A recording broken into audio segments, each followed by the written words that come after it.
Jail her. That will be the beginning of the end of your hold in power. You are lying! Come again, sir? You are lying! Ididimanda siya ng grave threat. Seryosong pagbabanta. Because under Article 282 of the Revised Penal Code, any person who threatens another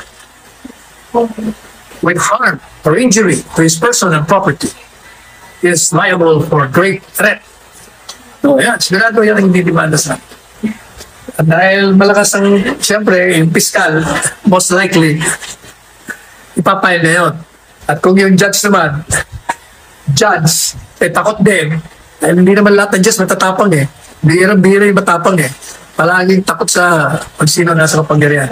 Iko-convict. At siyempre, pag na-convict, iko-kulong.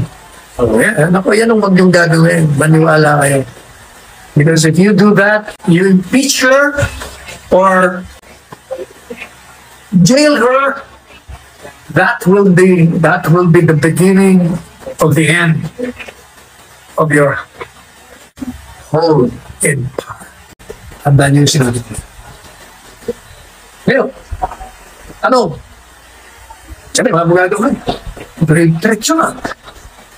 Kasi, sabi ng batas, kung sino man ang magbabanta sa isang tao na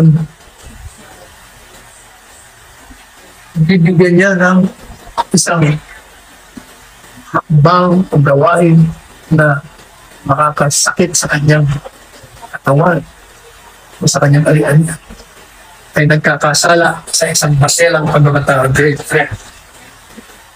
At first blush, yung mga abogado, kahit yung mga galing na abogado, grave threat talaga yan.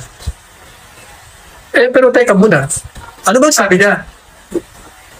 Ang sagot niya doon sa anong gagawin niya dahil nilalapastangan siya. O ito ang maliwanag kasi ako, narinig ko mismo yan. Sabi ni Inday Sara, huwag ko kayo mag-alala sapagkat may kinausap na akong tao na pag may nangyari sa akin, pag ako'y napatay dito, napatay, may nangyari sa akin. Ang sabi ko sa kanya, patayin niyo si Lilian. Patayin niyo si Lisa. Patayin niyo si Martin. And I'm not joking. Inulit niya. O kaya, siyempre lahat. Grabe, great. Alam niyo, mag-isip-isip muna kayo. At yung mga magagaling na abogado. Tandaan niyo, yung statement niya, you should look at it in context. Ano sabi niya? Kung mamatay ako, kung patayin ako, kung may mangyari sa akin, anong ibig sabihin? Ibig kong sabihin, meron siyang alam na siya'y papatayin. Meron siyang alam na may nagpaplano sa kanya. Dahil nga sa kalakaran, maraming ginagawang paninira sa kanya, kung lang naman talagang barilin siya, patayin siya. Yan ang background. Yan ang basis ng salita niya. Sa madaling sabi, yung sinabi niya, pag ako'y pinatay. So, ang tanong ko sa inyo, magkakaroon lang ng pagbabanta kung patay na siya. Yun ang bantang mangyayari na. Sa ngayon hindi pa ako eh.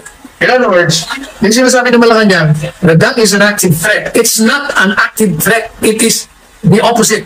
It is inactive threat. Kung baga, yung tubig, hindi pa yellow.